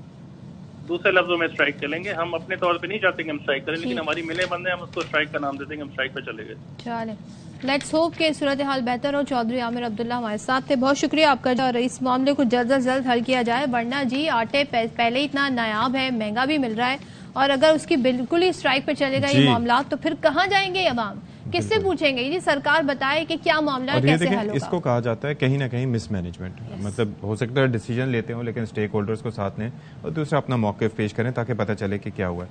अच्छा, रावलपिंडी से खबर शामिल करते हैं और एक अच्छी खबर है कि वहाँ पर मुसाफिर की जान बचाने वाले 2 बहादुर और फर्ज शनास रेलवे पुलिस एहलकारों की हौसला अफजाई के लिए 1-1 लाख रुपए कैश रिवॉर्ड और तारीफी असनाद से उन्हें नवाजा गया है। अच्छा, ये खबर कुछ यूँ है कि हेड कांस्टेबल लाल रोज खान और अदील अहमद ने रेलवे स्टेशन रावलपिंडी पर मुसाफिर को एक बड़े हादसे से बचा लिया था। ये मनाजिर आप अपनी टेलीविजन स्क्रीन पर जरा देख लें तो फिर आपको आइडिया होगा कि वो किस तरीके से भागते हुए गया वो पुलिस एहलकार। आई गेस ये सीसीटीवी फुटेज है। जी, ये सीसीटीवी कैमरे लगे हुए हैं और आई एम ग्लैड कि दे आर वर्किंग और रेजोल्यूशन भी अच्छी। ये जनाब उसने दरवाजे पे चढ़ने की कोशिश और ऐसे में ये गिरे और ये दूर से देखता हुआ भागता क्योंकि बहुत ही चंद सेकंड में उसने नीचे चला जाना था और खुदा न खास्ता वो चलती ट्रेन से उतरने की कोशिश कर रहे थे जनाब और उतर रहे थे कि पांव फिसलने की वजह से ट्रेन के नीचे आने लगे तो वहां पर जी मौजूद रेलवे पुलिस एहलकार ने हाजिर दिमागी का मुजाहरा किया, फर्ज शनासी का मुजाहरा किया और दौड़ते हुए मुसाफिर को बचा लिया और मुसाफिर को ट्रेन की जद में आने से बचा लिया। जबरदस्त जी। तो आईजी रेलवेज ने रेलवे पुलिस एहलकारों की कारकर्दगी को सराहा है और जी उनको तो हमारे साथ इस वक्त मौजूद हैं बहादुर और फरशनास रेलवे पुलिस एहलकार हेड कांस्टेबल लाल रोज खान और हेड कांस्टेबल अदील ऐसा तो हमने कहानियों में सुना। हाँ जी, बहुत शुक्रिया जी, आप दोनों ने हमारे लिए वक्त निकाला। सबसे पहले तो मुझे ये बताइएगा आप लोग कि जाहिर है कि रेलवे स्टेशन पर बहुत कुछ हो रहा होता है लेकिन आपकी नज़र ऐसी सी थी कि आप लोग देख रहे थे कि भाई वहां से बंदे उतर रहे हैं और गिरने वाले हैं और 1 सेकंड की भी अगर ताखीर होती तो हादसे का शिकार हो जाता। तो अदील, आप भागते हुए गए थे मेरे ख्याल में पहले?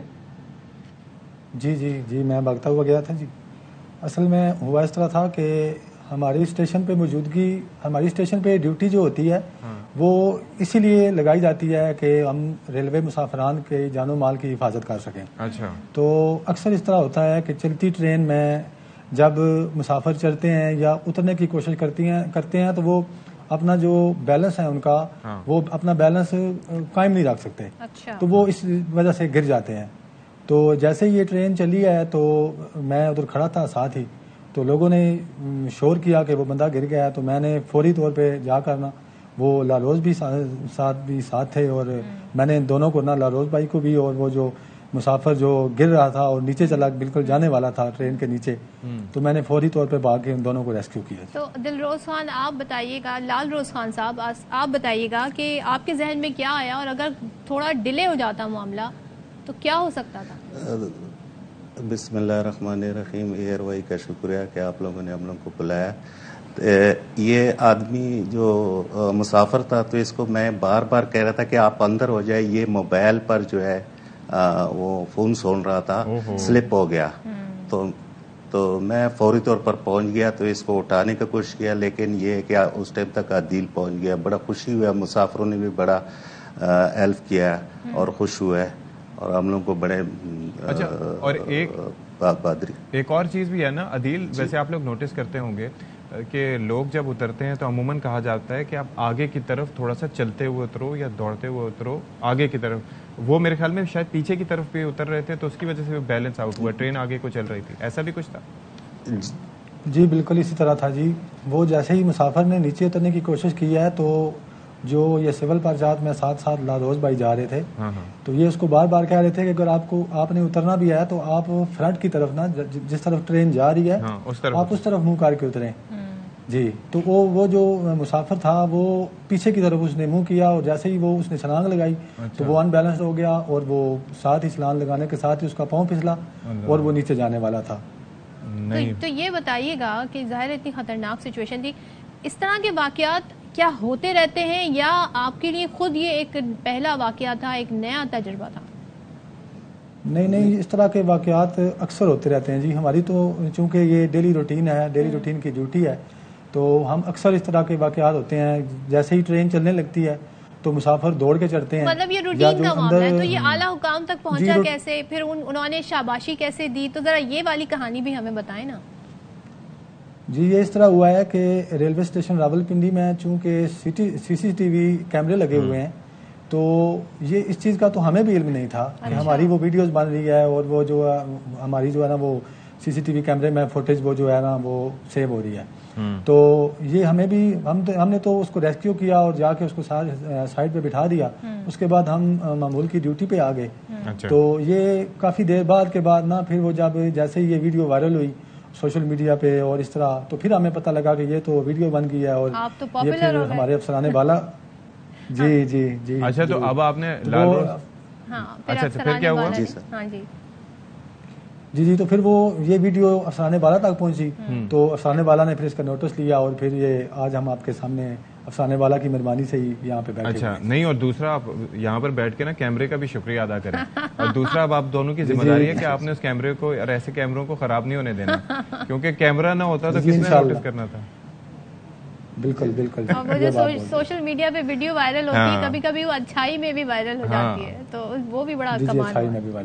तो ये है, तो अब तो जाहिर है कि बाकी आपके वो जिन साहब को आपने बचाया था, फिर उन्होंने क्या कहा? आपने लारोज कहा उनसे कि मैं तो आपको समझा रहा था कि आप शुक्र करें आपकी जान बच गई, क्या कहा उन्होंने? जी जी, वो खुश था बड़ा जी। मुसाफिर काफी इकट्ठे हो गया उस टाइम पर। तो उन लोगों ने भी बड़ा खुशी का इजहार किया। फिर हम भी खुश हो गए कि हमने बड़ा काम किया। और पहले तो इतना नहीं था, लेकिन जब वो मुसाफिर जो ग्रीनलैंड के मुसाफिर सब इकट्ठे हो गए, हम लोग को बड़े जो है ना दाश दिया कि भैया रेलवे पुलिस ने बड़ा अच्छा काम किया और अपना मुसाफिर को बचा लिया। एक चीज बताएं, ये जो फीडबैक मिलता है, ये जो अप्रिसिएशन मिलती है, उसके बाद कितना हौसला बढ़ता है कि और मजीद तनदही से और मजीद फर्ज शनासी से काम करना है? ऐसा होता है या ऐसा फील कर रहे हैं? बिल्कुल जी, हम तो बहुत खुश हैं। हम कहते हैं कि अभी दिन रात ड्यूटी करे, जो ऐसा जो हमारे अफसरों ने कैश अवार्ड दिया है, सर्टिफिकेट दिया है, तो मुसाफिर भी और मीडिया की तरफ से भी काफ़ी जो है ना लोग मोबाइलों पर मुबारकबाद दे रहे हैं। तो हम बड़े खुश होते इस चीज़ में, बल्कि काफ़ी मुलाज़िम अब तो ये है कि समझे आपको एक तरह की ईदी भी अच्छी मिल गई, तो अब आपकी इंशाल्लाह ईद भी इसकी वजह से बड़ी अच्छी गुजरेगी। जी सर, जी बिल्कुल। ये खसूसी तौर पे हम अपने IG साहब का, अपने DIG साहब का बहुत तहे दिल से शुक्रिया अदा करते हैं कि उन्होंने हमारे इस कारनामे पे ना हमें CPO बुलवा कर जो हमारे महकमा पुलिस का एक सबसे बड़ा तारीफी सर्टिफिकेट होता है वो दिया है। और हम दोनों को 1-1 लाख रुपए इनाम भी दिया है, जिससे हमारे हौसले और बुलंद हुए हैं। बल्कि हमारी पूरी रेलवे पुलिस जो है वो जो है ना उनके हौसले बुलंद हैं कि हम इसी तरह इंशाल्लाह तंगदही से, मेहनत से, मजीद काम फर्ज शनासी से काम करेंगे और अपने जो महकमा है इसकी नेकनामी का बात। बिल्कुल जी, बहुत शुक्रिया आदिल साहब। लालरोज खान हमारे साथ और जबरदस्त काम किया है जी। मैं शुरू में जैसे कह रही थी अशफाक, ये बातें तो हमने कहानियों में सुनी थी, फिल्म्स में, ड्रामास में देखी थी, आज हमने इसे रियल लाइफ में होते देख लिया। शुक्रिया, हमने कुछ अपनी आंखों से देखा। अपनी जिंदगी भी खतरे में होती है ना, आप ये देखें कि आसान काम तो नहीं है ना। अब लोगों को भी ऐसा ख्याल रखना चाहिए उतरते चढ़ते। मोबाइल भाई एक गाड़ी चला रहे हैं, मोबाइल यूज कर रहे हैं, बस में से भी उतरते हैं तो उसके अंदर बताया जाता है कि पीछे मुंह करके नहीं उतरना, आपने आगे मुंह करके उतरना होता है, थोड़ा सा चलते हुए, ताकि आप गिरे ना। बहरहाल, ईद की तैयारियों के हवाले से थोड़ा सा बात कर लेते हैं कि ईद की तैयारियां जनाब इस वक्त अब हो गई, माह रमजान से पहले, हाँ वो आपको पता है इतना इक्का दुक्का हल्की फुल्की थोड़ा बहुत चलती रहती है। से बता रहे नहीं, वो इतना ईद शॉपिंग में क्यों आदमी जो है वो इतनी उकताहट का मुजाहिरा? असल में बात यह है कि इस दफा तो मैं वैसे भी वालिद साहब के बगैर पहली ईद होगी, तो उसके अंदर वैसे भी एक सादगी का एक वो होता है कि ज़ाहिर है कि इंसान याद करते हुए गुजरता है। लेकिन लोग जो हैं हमारे जो हमें देख रहे हैं स्क्रीन पर, तो आई एम ग्लैड कि वो लोग ईद भरपूर तरीके से आई एम श्योर के मना रहे होंगे। इस महंगाई और इस तमाम तर मुआशी सूरत हाल के बावजूद कोशिश कर रहे होंगे कि ईद मनाई जाए। तो क्या है हमारे पास हमारे साथ जी, क्योंकि हमने जानना है बाजारों में सूरत हाल क्या है, हमारे नुमाइंदेगान हमारे साथ मौजूद है। मुल्तान से राना फारूक है, अमर खोकर लाहौर से हमारे साथ है। तो दोनों की तरफ चलते हैं जी, और राना फारूक साहब से पहले बात कर लेते हैं। मुल्तान में क्या खरीदारी हो रही है, किस चीज़ की ज़्यादा डिमांड है, क्या कपड़े ज़्यादा खरीद रहे हैं, जूते ज़्यादा खरीद रहे हैं, और क्या कुव्वत खरीद है लोगों की इस महंगाई में, क्या बताइएगा?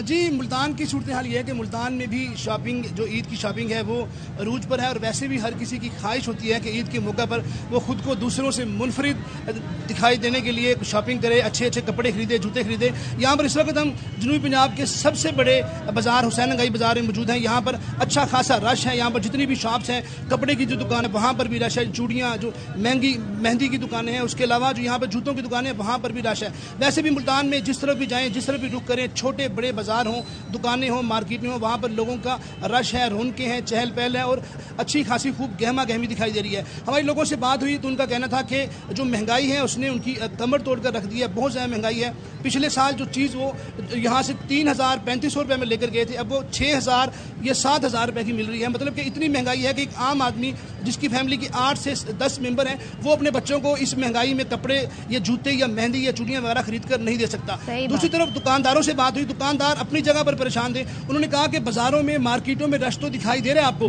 लेकिन इनमें से सिर्फ 10% खरीदार हैं। बाकी जो लोग यहाँ पर नजर आ रहे हैं वो विंडो शॉपिंग करते दिखाई दे रहे हैं। मतलब कितना बुरा हाल है, लोग यहाँ पर आते हैं दुकानों पर आकर सिर्फ कीमत पूछते हैं और उसके बाद वापस को चले जाते हैं। मतलब कि लोगों की कुव्वत खरीद जवाब दे चुकी है। महंगाई इतनी है कि लोग रोटी कपड़ा जो शॉपिंग है ये दूर की बात है, लोग तो सिर्फ अभी तक लोगों को रोटी के लाले पड़े हैं, लोगों के पास रोटी के अखराजात पूरे करने के लिए पैसे नहीं हैं। जी यही मसला है। अमर भाई, आप लाहौर में मौजूद हैं, जाहिर है कि हम टीवी पे कुछ और देखते हैं, लोगों को बाजारों में रुख करते हुए देखते हैं, तो ज्यादातर लोग क्या विंडो शॉपिंग कर रहे हैं या अफोर्डेबिलिटी अब भी लोगों के पास है कि वो चीजें खरीद पा रहे हैं जिस कदर रेट बढ़े हुए हैं उसके बावजूद?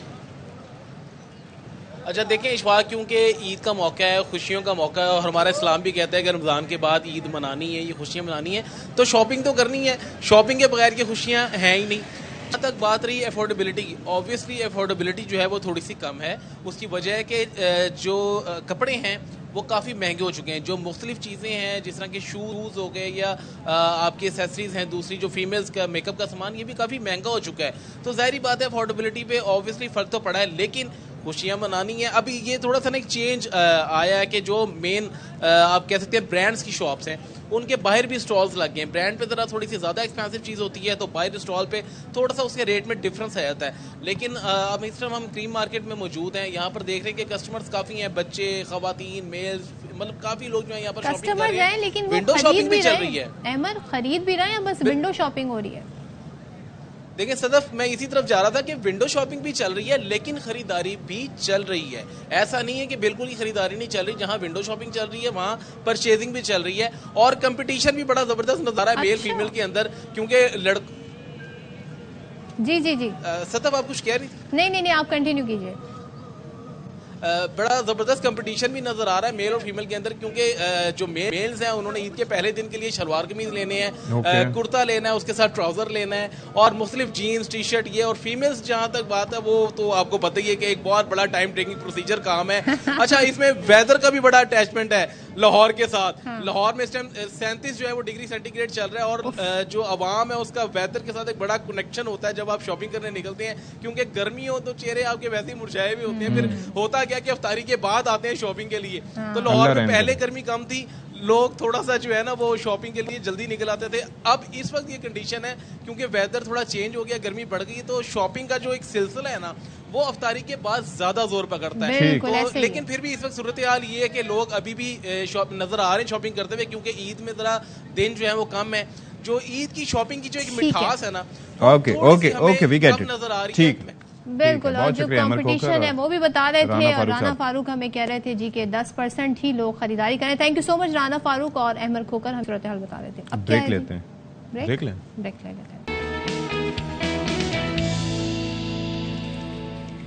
जनाब। तो ब्रेक में हम स्कूल के दिन टेंशन फ्री लाइफ इसका बातें कर रहे थे। तब हमें ये भी फिक्र नहीं होती थी कि अशफाक की ईद आ रही है। अच्छा, मैं जब ये गाना चलता था ना, मेरे बचपन के दिन कितने अच्छे थे दिन, तो उस वक्त कितना समझ नहीं आता, लेकिन अब उसकी सारी वो चीजें यार देखो ना, बिल देने, ना क्रेडिट कार्ड, ना ये ना वो, ना बिजली के बिल, ना महंगाई, ना कुछ, जो करना है अम्मा अब्बा ने करना है। हाँ जी। तो फिर आपको स्किन के मसाइल भी नहीं होते थे, निखार कैसा है, अब तो सब कुछ खुद ही करना है, स्किन भी अच्छी। अब हमें निखार भी चाहिए लेकिन साथ में नींद भी हमारी 4-5 घंटे से ज्यादा नहीं होती। तो मतलब सदफ आपकी हो जाती है नींद सही? जहाँ 4-6 घंटे ऐसे हो जाती है। वैसे हालांकि कहा जाता है कि जो अगर आपको सही नींद चाहिए तो कम से कम 8 घंटे की होनी चाहिए, और वो भी रात की नींद। ओ भाई, ये इन बेचारों को क्यों दिखा रहे हो? ये जूम करके हमारी आंखें दिखा दो, हमारी आंखों मेरी ना दिखाइएगा, आंखें दिखाते। अच्छा जी, तो ये आंखों दिखाते भी गोरे हैं, ये दिखाते भी गोरे हैं। भाई अब आप रमजान है, रोजे रख रहे हैं, तो ज़कात भी हो गई, चले ये तो वो आ गया, और पानी नहीं पी पा रहे हैं तो जाहिर है वो निखार नहीं है जिल पे अब ईद सर पे खड़ी है। तो कैसे हर्बल टोटके या घर में ऐसे क्या इंग्रेडिएंट्स हैं जिनको इस्तेमाल करके आप अपनी जिल्द खूबसूरत बना सकते हैं? तो इसके लिए नन अदर देन हमारे साथ मौजूद है स्टूडियो में भरपूर तैयारी के साथ आए जी हकीम नज़ीर साहब, और हम उनसे पूछेंगे कि कैसे यूं करके हम खूबसूरत हो जाएं। हमने आपको शाह नज़ीर से आज नज़ीर कर दिया, कैसा लगा? जी बहुत अच्छा लगा। दरअसल में मेरे नाम को उल्टा कर ले मेरे वालिद साहब का नाम बन जाता है। अच्छा, नज़ीर शाह, और आपके नाम को उल्टा करने तो हमारे जराइम के रिपोर्टर उनका मैं वहाँ कंफ्यूज हो रही थी इसलिए मैंने अच्छा मुझे ये बताएं कि कैसे निखारें? हम तो मैं और आप तो निखरे हुए हैं जी, लेकिन फिर भी मजीद कैसे निखारें? देखिए अभी जिस तरह वेदर भी चल रहा है ना, मौसम भी चल रहा है, अभी गर्मी आ रही है और साथ में हम रोज़ा भी रखते रहें और स्किन जो है डल हो रही है, लोगों की नींद पूरी नहीं हो रही है। जब नींद पूरी नहीं होगी डार्क सर्कल्स भी होंगे और बाज़ लोगों को एक्नी के दाने हैं और उसके निशान भी हैं। ईद से पहले ज़रूर एक्नी होती है। एक्नी के दाने हैं, उसके निशान भी हैं। बाज़ को एक ऑलराउंड नुस्खा मैं बता रहा हूँ, इसमें बाद लोगों को ओपन पोर्स हो जाते हैं और साथ में पिगमेंटेशन होती है, जैसे बटरफ्लाई की तरह धब्बे बन रहे होते हैं और इसके अलावा जो है स्किन ढल हो रही होती है। आज एक ऐसा नुस्खा मैं बता रहा हूँ जिससे कलर भी फेयर होगा, ओपन पोर्स भी खत्म होंगे, व्हाइट हेड ब्लैक हेड्स भी खत्म होंगे और उसके निशान भी खत्म होंगे, जिल्द हमवार हो जाएगी, कलर भी साफ हो जाएगा। अगर आप लिख नहीं सकते हैं आप इसकी वीडियो बना लीजिए। मैं लिख रही हूँ। इनसे स्टाम्प पेपर पे लिखवाएंगे। आपने सबसे पहली चीज लेनी है, ये अनार के फूल हैं। अनार के फूल, अनार के फूल, ये इसका पाउडर है, ये हमने लिया 1 चाय वाला चम्मच। अच्छा, ये जब अनार बन रहा होता है उस वक्त ये नहीं, हर पंसारी की दुकान पे मिल जाता है। 1 टीस्पून ले लिया हमने। 1 टीस्पून। और ये है हुस्न यूसुफ। हुस्न यूसुफ, ये बड़ा ये एक रेत होती है, मिट्टी की टाइप की होती है। ये भी हमने लिया 1 चाय वाला चम्मच। ठीक है, 1 टीस्पून। ये है गुल बाबूना। गुल बाबूना जी, गुल बाबूना। बाबूना ये हमने लिया 1 चाय वाला चम्मच। 1 चाय का चम्मच। संदल सफेद पाउडर, वाह, ये भी हमने लिया 1 चाय वाला चम्मच। ये थोड़ा ज्यादा ले लिया आपने। कोई बात नहीं, 1 चाय वाला चम्मच, कमती बढ़ती हो जाए कोई हर्ज नहीं है। ठीक है। इसमें हम डालेंगे 2 चम्मच उपटन। उपटन कोई भी अच्छा वाला उपटन हो आपके पास, आप मिला लें इनको। उपटन की टाइप येलो नहीं कर देता फेस को? नहीं, इतना नहीं करता। आप बगैर केमिकल का लेंगे नहीं करेगा वो। हल्दी ना डालें ना उसमें। हल्दी होती है लेकिन कम होती है, बाज़ लोग इतना ज्यादा डाल देते हैं कि वो पीला कर देता है। हल्दी नुमा। जी हाँ। इसमें डालेंगे अर्के गुलाब। अगर अर्के गुलाब ना हो दूध में मिला लें, दूध ना हो दही में मिला लें आप इसे। तो कितना डालना है? वो पेस्ट बन जाए? पेस्ट बन जाए नरम सा, कि वो फेस पे अप्लाई हो सके, ऐसा ना हो कि वो पानी इतना डाल दें अर्के गुलाब से कितनी ताजगी महसूस होती है वैसे। हाँ, और दूसरा ये ठंडक का एहसास भी होगा। इसके लगाने से कोई ईचिंग, कोई जलन, कुछ ऐसी चीज़ नहीं होगी। बात चीज़ें लगाते हैं ना, इसमें ईचिंग, खारिश होती है, स्किन पे लाल लाल निशान बन जाते हैं, इसमें ऐसा कुछ भी नहीं होगा। अच्छा हकीम साहब, आपने जरा ना इसको बना के जरा दिखाना होगा। पेस्ट बना के ना कैमरे की तरफ आपने दिखाना होगा किस तरह का, कितनी कंसिस्टेंसी इस पेस्ट की होनी चाहिए। देखिए इतना नरम होना चाहिए और यूं। तो इसे हम हाथ से अप्लाई कर सकते हैं? बिल्कुल आप ऐसे लगा के आप इसे ऐसे आप छोड़ दीजिए, आधा घंटा लगा रहने दें। अगर एक्नी के दाने मौजूद हैं, आधे घंटे के बाद चेहरा धो लें आप, और 2-3 बार, जी सादे पानी से धो लें। 2-3 बार आप ये इस्तेमाल करेंगे, यानी रोजाना इस्तेमाल करेंगे तो एक्नी के दाने तकरीबन 90% खत्म हो जाएंगे।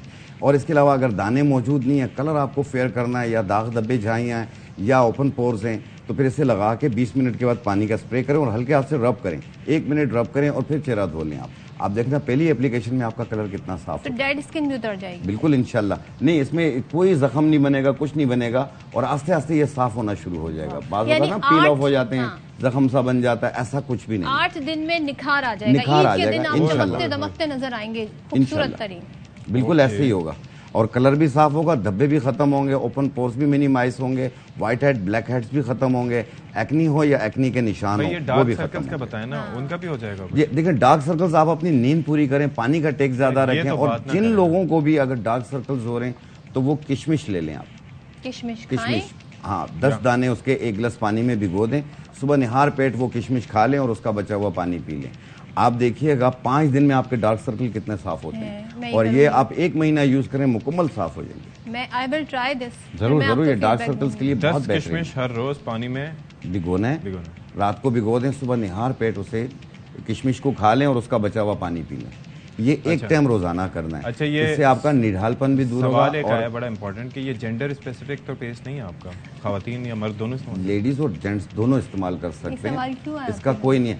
आपने देखा होगा जो लोग बाइक चलाते हैं उनके हाथ काले हो रहे होते हैं, ठीक है, ये वो भी इस्तेमाल कर सकते हैं, हाथों पे भी लगा लें, पाँव पे खवातीन भी लगा सकती हैं जिनके नकल्स ब्लैक हो रही होती हैं, आप इसे लगा के छोड़ दें, 10-15 मिनट के बाद पानी का स्प्रे करें और हल्के हाथ से रब करें और फिर धो लें आप एक टाइम रोजाना, आप देखिएगा कितना साफ होता है। अच्छा, कुछ लोगों के पीछे नेक पे जरा सी डार्क होती है, ये इंसुलिन की वजह से होती है, कोनियों में होता है, ये वो लोग भी यूज करते हैं, गर्दन पे भी यूज करते हैं, बास को स्किल्स मार्क्स हो जाते हैं बॉडी में, ये वो भी यूज कर सकते हैं इसको, इसका कोई साइड इफेक्ट नहीं है। पानी का टेक ज्यादा रखिए और मौसम के हिसाब से जो फ्रूट मिले वो खाया करें और अपने आप को खुश रखा करें। मुझे बताएं, नींद वैसे कितनी कम से कम 7-8 घंटे की नींद होनी चाहिए। बहुत ज्यादा है, कम से कम नहीं 7-8 घंटे, कम से कम 6 घंटे, 6 घंटे, लेकिन 8 घंटा कर लेना चाहिए, क्योंकि यही आपके पास होता है। जब रात के टाइम पे आप जाते हैं अपने कमरे में, लाइट जब ऑफ करते हैं तो मोबाइल और टीवी आप बंद कर दिया करें। अच्छा, वैसे रमजान में तो ये मुमकिन नहीं है ना? हाँ, लोग रमजान में सहरी के बाद नमाज पढ़ के वापस आते हैं फिर सोते नहीं ना, तो फिर यही बात है ना।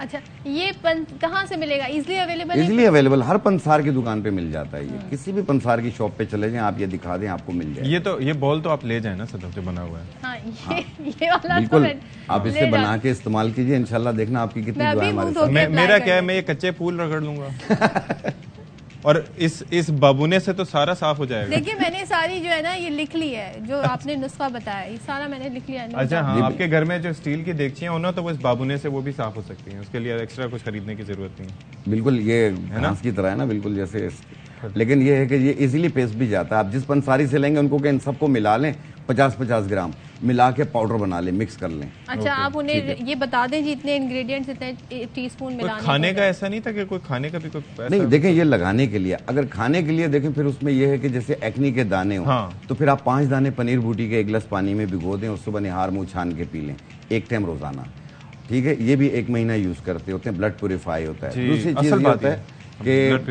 हाँ, एक बूटी आती है उसमें ग्लूकोथायन और विटामिन सी की मिकदार पाई जाती है। वो कौन सी? जो कि गुले गुड़ल के नाम से पुकारी जाती है। गुड़ल? जी हाँ, वो बिल्कुल इसी टाइप की होती है। एक फूल उसका 1 गिलास पानी में रात को भिगो दें और सुबह निहार मुंह छान के पी लें, एक टाइम रोजाना पिए, 2 महीने पीना होता है। देखने वाले बोलेंगे कि आप गोरे गोरे नजर आ रहे हैं। ग्लूकोथायन है इसमें, बिल्कुल ग्लूकोथायन भी और विटामिन सी भी है उसमें, इंजेक्शन लगाते हैं गोरे होने के लिए, लेकिन ये उस बूटी के अंदर पाई जाती है। गुले गुड़हल, क्या शुक्र, ठीक है जी। अब मेरे ख्याल में जाने देते हैं हकीम साहब को, बहुत हो गया। आपने तो ईद लोगों की क्या कहना चाहिए, बड़ी ग्लोइंग कर दी है। अरे बिल्कुल, ये मेरे अपनी बेटियां इस्तेमाल कर रही हैं, सब इस्तेमाल कर रही हैं। किशमिश बहुत छोटी या दरमियानी? देखिए, किशमिश जो हम पुलाव में डालते हैं, हरी वाली किशमिश हो, मैंने जिंदगी में कभी पुलाव नहीं, अफगानी पुलाव में डालते हैं जो काबली, वो आप डाल लें, आप इस्तेमाल कीजिए आप।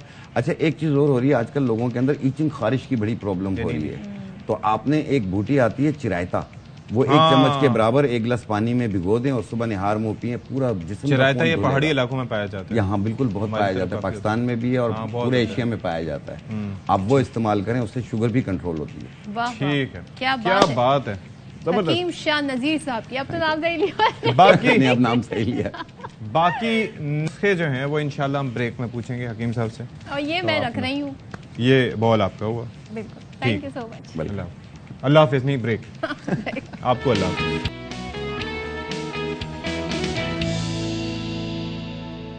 अच्छा जी, इस वक्त बराह रास्त आपको लिए चलते हैं, यूसुफ रजा गिलानी गुफ्तगू कर रहे हैं।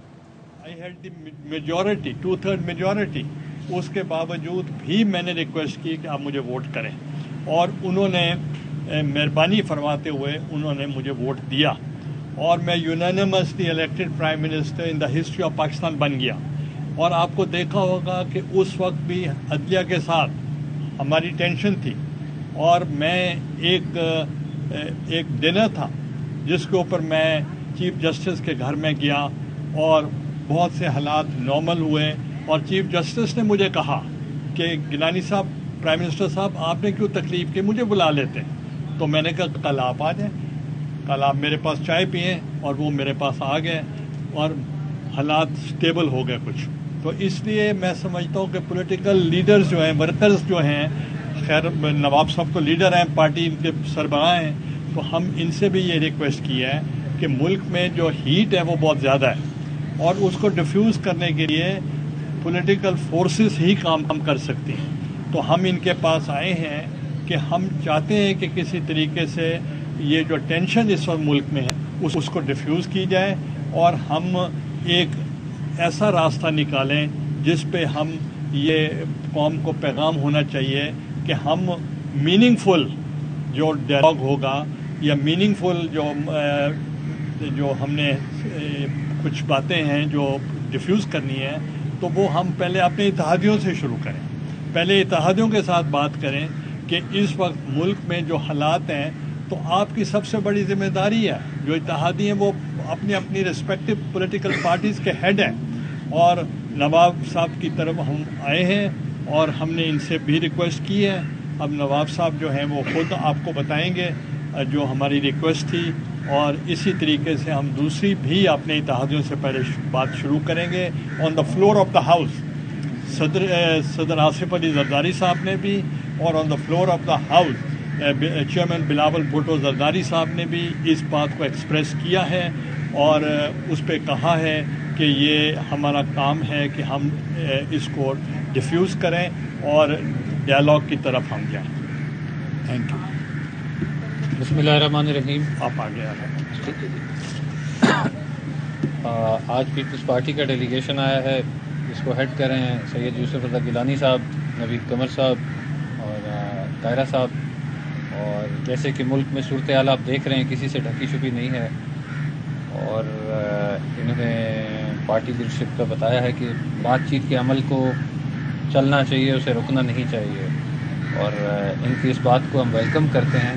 और हमने ये गुजारिश की है कि हम अपने दोस्तों से क्वेटा में बात करेंगे और उसके बाद इंशाअल्लाह कल या परसों इस पर दोबारा बैठेंगे। थैंक यू जी। बातें तकरीबन हो गई हैं। पूरा इस काविश का मकसद ये है कि मुल्क में हमेशा सियासतदान ही आखिर में चीज़ों का हल निकालते हैं, सियासत से ही हल निकलता है, चाहे वो पार्लियामेंट के अंदर हो या पार्लियामेंट से बाहर हो। तो उसी हल को निकालने के लिए हमने अपनी काविश शुरू की है, आज भुट्टो साहब से की है, उसके बाद हम बाकी अपने एक एक करके पॉलिटिकल पार्टीज़ के पास जाएंगे और उनको भी ऑन बोर्ड करेंगे।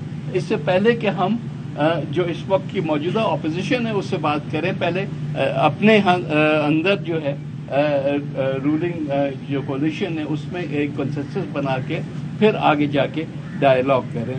यहाँ हम कोई एजेंडा कैरी नहीं कर रहे किसी का भी, हम चाह रहे हैं कि इस डायलॉग के ज़रिए ही सॉल्यूशंस निकलें जो कि इस मुल्क के इस वक्त के जो मौजूदा सियासी माशी मसाइल हैं उसका हल जिसमें मौजूद है। नहीं आप चले जी, इस वक्त आपको जल्दी से खबर और बता देते हैं कि अदालती इस्लाहात बिल पर सुप्रीम कोर्ट बेंच की तश्कील के खिलाफ करारदाद मंजूर कर ली गई है।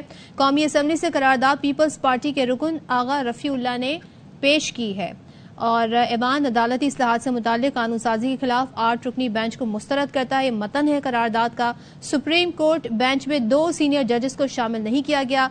करारदाद में सुप्रीम कोर्ट के लार्जर बेंच को तहलील करने का मुतालबा किया गया है और आइन साजी पार्लियामेंट का इख्तियार है, ये कहा गया है।